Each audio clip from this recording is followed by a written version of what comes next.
Welcome to Why We Wander, a podcast from The Wandering Scholar.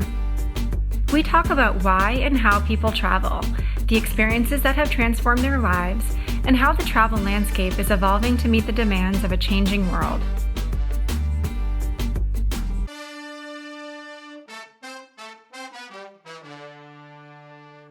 For the 50th episode of Why We Wander, we thought we'd get to the question at the heart of the show. Why do we travel? We'd like to think you can find some answers to this question through looking back at some of our past episodes. So maybe you travel to connect with friends and loved ones in new ways, like we explored in Girls Trips and Travel with Kids. Or travel can be used to mark a major transition in your life, like we talked about in retirement travel. Perhaps you see it primarily as an opportunity to learn, like we discussed in our episodes on heritage travel and museum travel.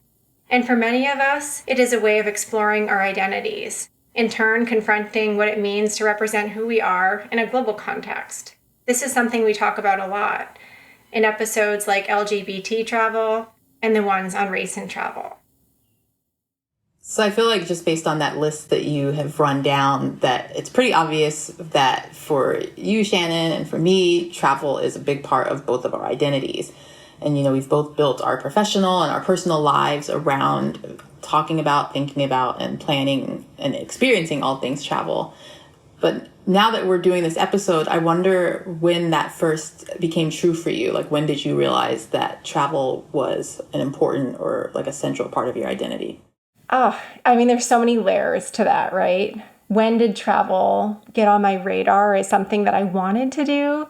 And then, when did it really actually become part of who I am? And I think those are two different things. Because I feel like there was like a long lead up to me wanting to be a traveler, where I wasn't actually traveling, as a kid. It seemed like something I really wanted. And I felt like this is like a job that I want and this is something I want to do. But it wasn't something that I really started to do until high school. So I think back as a kid and watching Samantha Brown, who is a big travel TV show host. And I would sit and watch her shows with my dad. I guess it was the Travel Channel.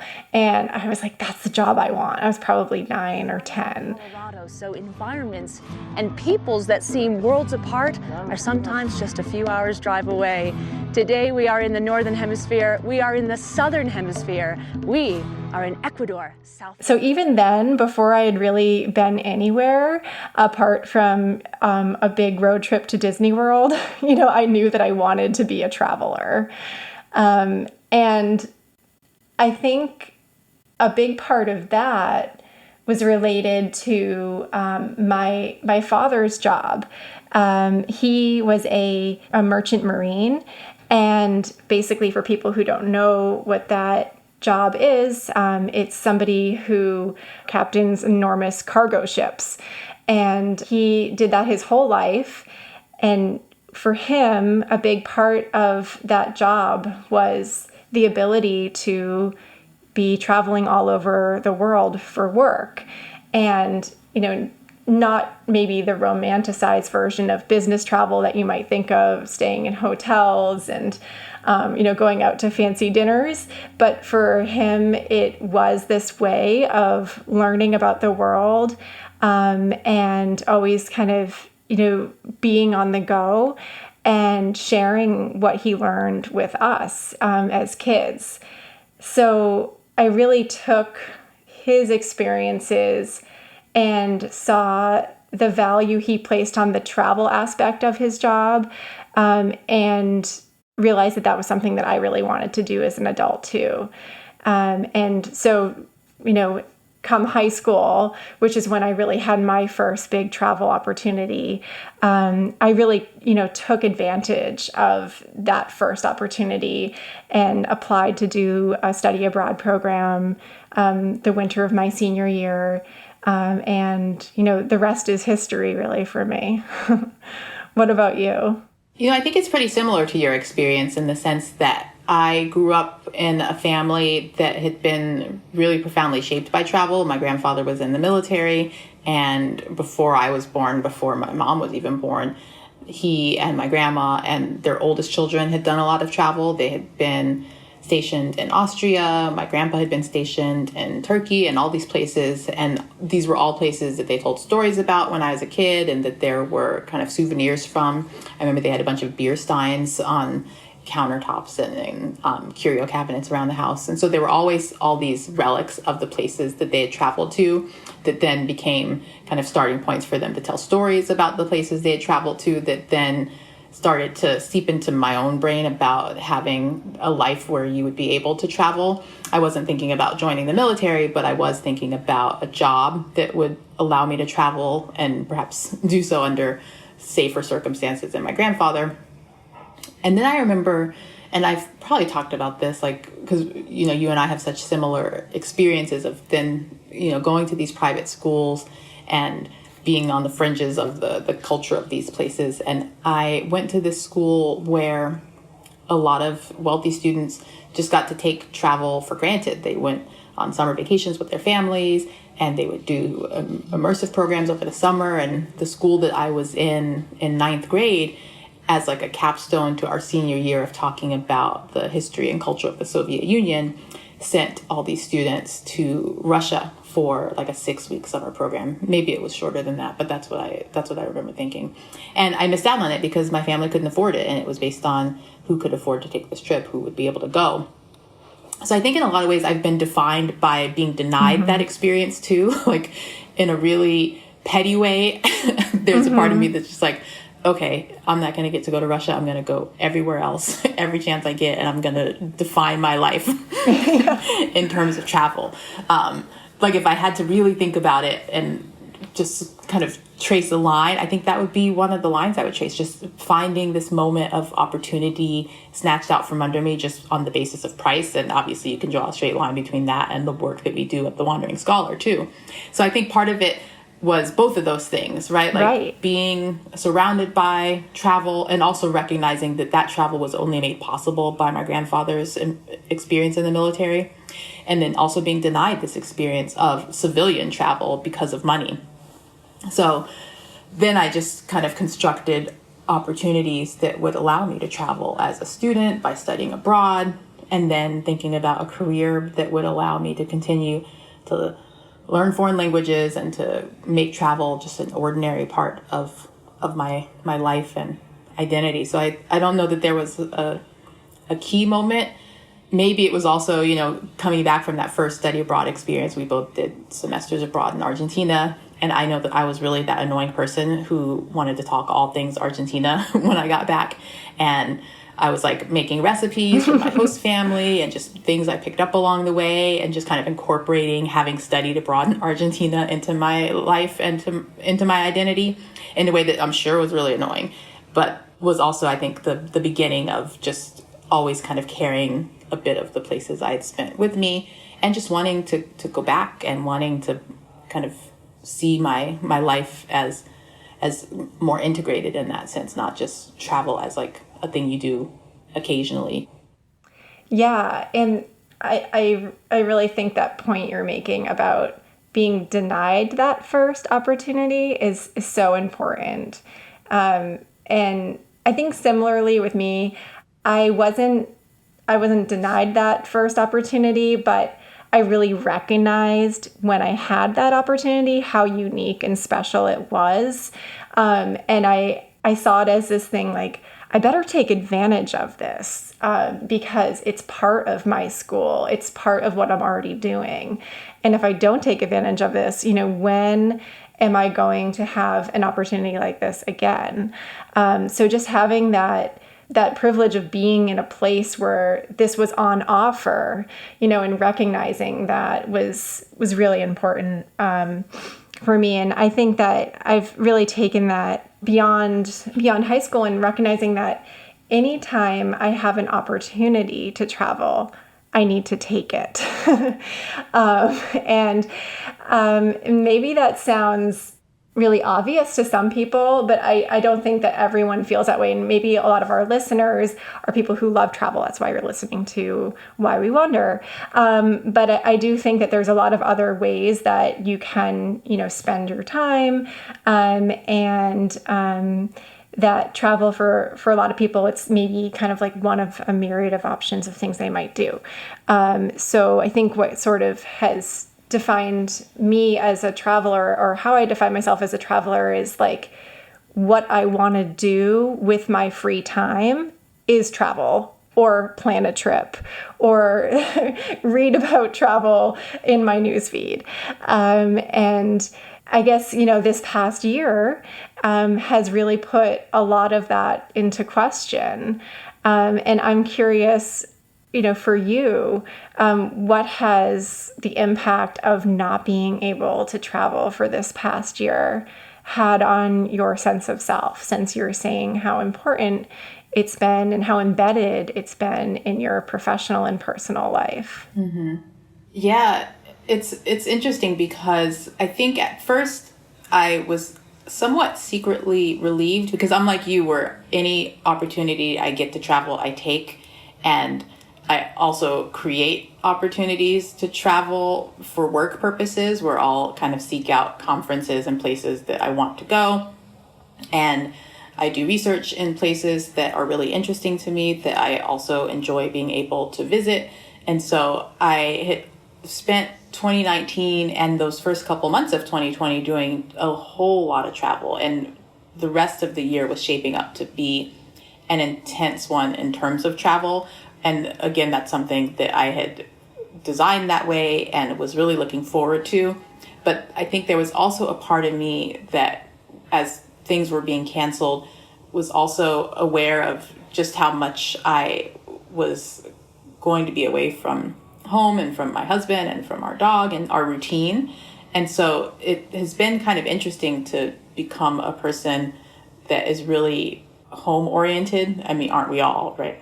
But to just have kind of created something that's really pleasant.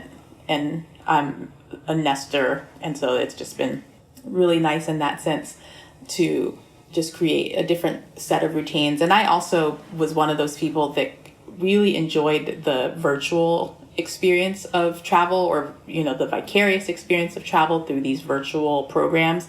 So I did virtual cooking classes, virtual tequila tasting class, a virtual museum tour. And those were things that still felt like travel. Like, it wasn't the same as going to the airport and getting on the plane. And I really loved that. And I really love, because I travel a lot for work, I'm often a solo traveler, and I really love all of that and doing that by myself. But it was also nice to be able to still do those things, like experience new places, see new things, or see familiar places in new ways. Like we had in a previous episode, Elisa Jehano on, who is this she offers guided tours of various museums in Paris. And even though, I had been to those museums in person and had been to that city in person, and initially felt like there was no replicating that experience, and while that still remains true, I was still so pleasantly surprised by how immersive the experience was and how much I learned. And so that part of the virtual side of travel to me has been really fulfilling, because I never expected it to take the place of the actual experience, but it did still provide that experience of wonder and of satisfying curiosity and uncovering new truths and new facts that I hadn't previously known, new ways of seeing things. So I don't know that it changed things in a fundamental sense. It just kind of, I think, got me drilling down into the essence of what I enjoyed, or at least a part of what I enjoyed, because I still enjoy that whole experience. I don't really like flying, but I do like the ritual of travel, like being in an airport lounge and then being able to like read books and watch movies and just be in that kind of self-contained space where nothing else is expected of me and all that stuff. Like, obviously I miss that, but the other stuff, I think it's interesting how replicable it is from home. So it's a little bit of a bunch of different things, but I didn't really feel fundamentally changed. I don't know. What about you? How did you How did you feel, especially as someone who was just constantly seeking out opportunities? And you're also someone who does a lot of like domestic travel too, and like road trips and like weekend jaunts. So it must have been a big change for you. Yeah, I think that's definitely part of it, is that my life more recently has had to be a bit more of like these shorter trips and more domestic trips. And so things haven't changed so drastically since I've, now I have two small children, but, doing like a big solo trip is a lot harder right now in my life. And so we have, gotten used to finding enjoyment in like a long weekend or a trip to, a couple states away. And even as a young person, I never had a big budget for travel. And so I've always been able to get really excited about exploring like another neighborhood within my city and seeing that as kind of like a form of travel, and getting just as much enjoyment and interest out of that as I might from going to a completely different country. So, with that, we basically just did a lot of that, but extremely locally in the past year. And that's been all right. But, I think that for me, honestly, I don't think I've been like the best sport about the past year and not being able to really go places. I think that I've kind of felt grumpy about it. And that's not great, but I guess it's just being honest. And I guess it's made me realize that I probably do need to have some other hobbies that are hobbies that you can be socially distanced and enjoy. I think that I've learned that most of my the things that I love are things that involve being near a lot of other people, and being in community with strangers. And I think that's something that I really enjoy about travel is I'm somewhat of an introverted person, but I really do like being part of like a crowd, like being part of like a group of just people, like living in a city or, being just somewhere where there's a lot of others that you don't necessarily know, but like you're just like in community with them in a sense. And I think it just, this past year has made me realize how much I miss that. Yeah, I think that I probably still have a little bit more learning to do on how to deal with hopefully what is the last leg of this lack of travel, the next few months, and how can I, find some enjoyment in this time. I think the other part that's been difficult is that with our organization, with the Wandering Scholar, that so much of my love for travel I've poured into making the organization what it is and working with our students, even when I myself can't travel due to life circumstances. And I think that has honestly been one of the other things that's been difficult, is having the uncertainty around when we'll be able to have our program go back to the way it's been, where we're giving these opportunities to young people to do what we love, and find what they love when it comes to travel. And I'm really excited about this summer, and this is probably something we can do in another episode as a more of a deep dive, but, putting together a virtual itinerary for our Wandering Scholars, much like what you've been enjoying doing over the past year or so.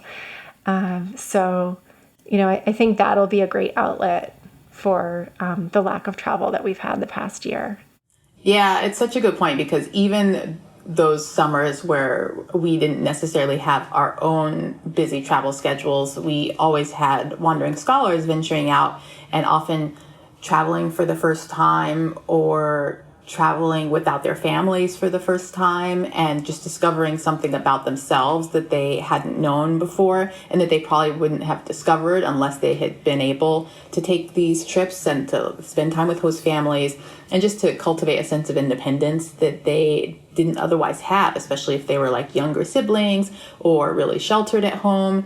And it was always so amazing to get emails from them that spoke to that, or to see posts about their experiences that spoke to that. And so we did get this kind of vicarious experience of joy and of enjoying all the things that really make travel so special, especially at that age, but at any age, right? Because you're always, under the best of circumstances, learning something new about yourself or challenging yourself in ways that you didn't expect to.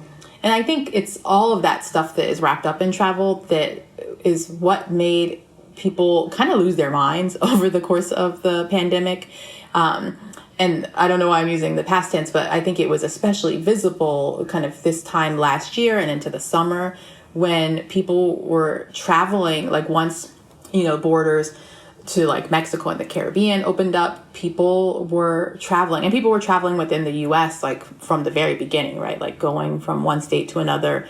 And, a lot of those people were doing it because they didn't believe the virus was real. They didn't want their lives to change, or they were just being selfish and didn't really care about spreading this virus. And so I think, that's important to acknowledge, that a lot of those people don't have really profound attitudes around travel, and not that would have made it any better anyway, right? But I do think it's worth kind of asking the question, because we saw so many of these stories about people going, to different states, to go to Florida, go to, beach towns, to go to Mexico, to go to the Caribbean.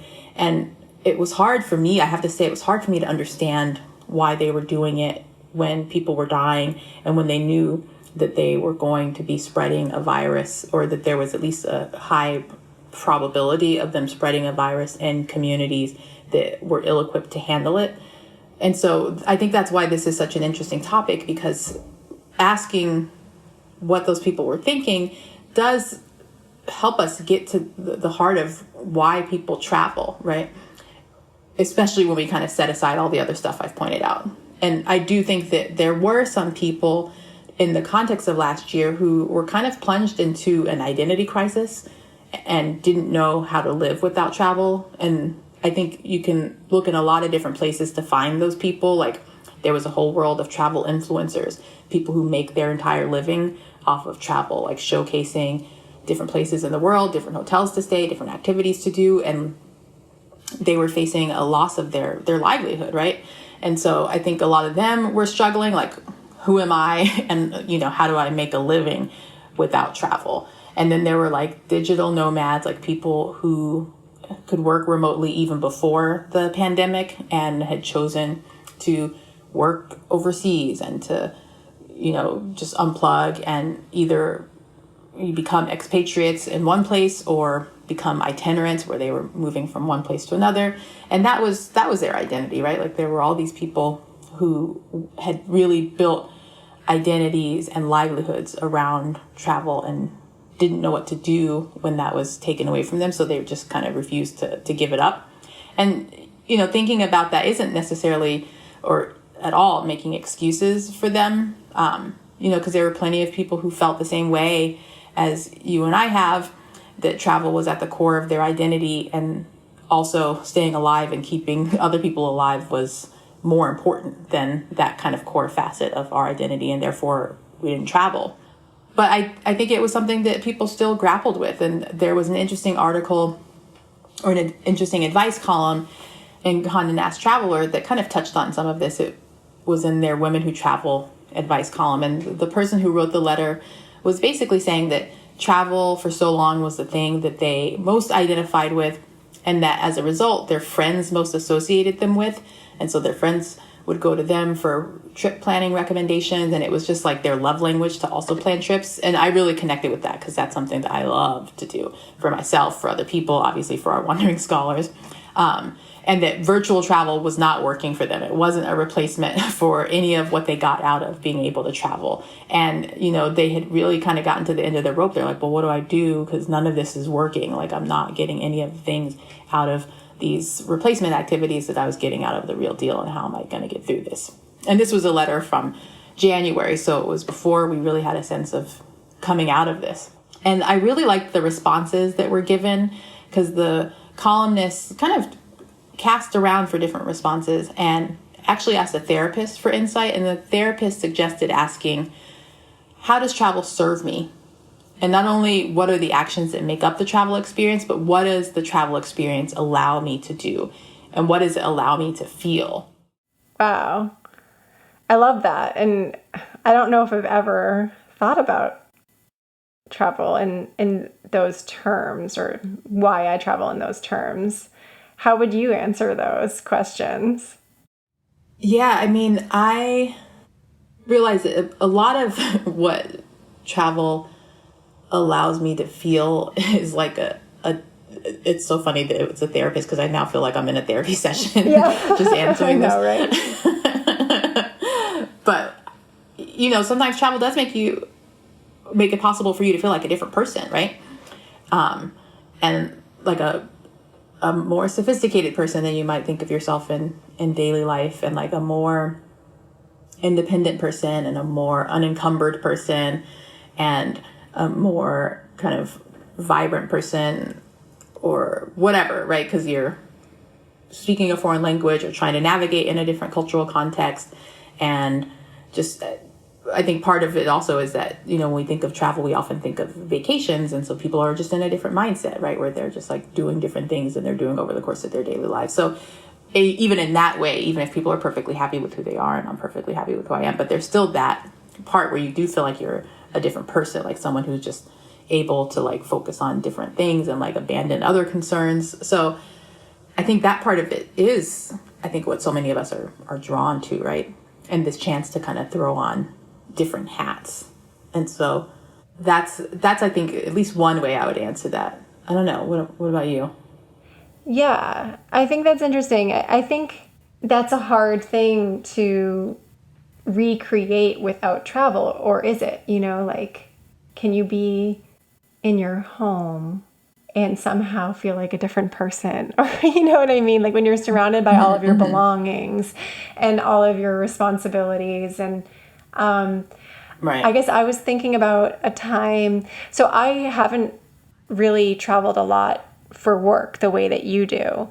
And so I think that one thing that travel does for me is it allows me to kind of step away from work and other home responsibilities, and feel like you're getting a break from that. I remember one time I did go on a big trip, but decided to kind of stay plugged into work, and it was so unenjoyable for me. And it made me realize, like, wow, I'm not good at this. Some people are good at that. Like, they're good at having their deadlines and working, but then like also being somewhere and putting it away and then going off and going to the beach for the rest of the day. And I just like had a lot of trouble balancing those two things. I think it might have been that the time zones were way off, because I was in Hawaii and my work was in Boston. So I was constantly feeling behind in a really annoying way. But yeah, I guess for me, what travel does for me is it helps me kind of, step away from whatever is weighing on me, whether that's work or home life. And so, trying to think about, if I'm not able to travel, how can I kind of get away and feel that sense of getting away without like, packing a bag and leaving. And I don't know, it's really hard. But there's gotta be ways to do it. We all have to figure that out. And yeah, we have to figure it out, in part because, there's still realities to contend with, right? There's still over tourism, there's still climate change, and there's still crises that we'll have to contend with. It might mean that travel cannot be as integral a part of our lives and identities as we hope it will be, right? The world is changing, and that might mean that we have to change, right? So I think answering these questions is a really important exercise in trying to bring those experiences of joy and excitement that come to us when we travel into our daily lives. And I think that's what that kind of article and advice column was getting at. But I also think of it as something to apply travel itself, right? Like to the experiences that, we'll hopefully soon or at some point embark on again of travel when it comes to planning. Like when you're planning your next family vacation or girls trip or solo expedition, I think those are questions that are worth asking, right? Like, how does travel serve me? What are the actions that make up the travel experience? What does it allow me to do and feel? And, most importantly, I think to put a why we wander spin on these questions, how can you plan your trips in ways that align with your answers? Yeah, and these are all the kinds of things that we talk about in our intentional travel workshop series. Our next one is on May 22nd. We'll be talking about group travel. You can get more information on that workshop and other upcoming workshops on our website, www.thewanderingscholar.org/intentional-travel. And we hope you will join us for one of those workshops.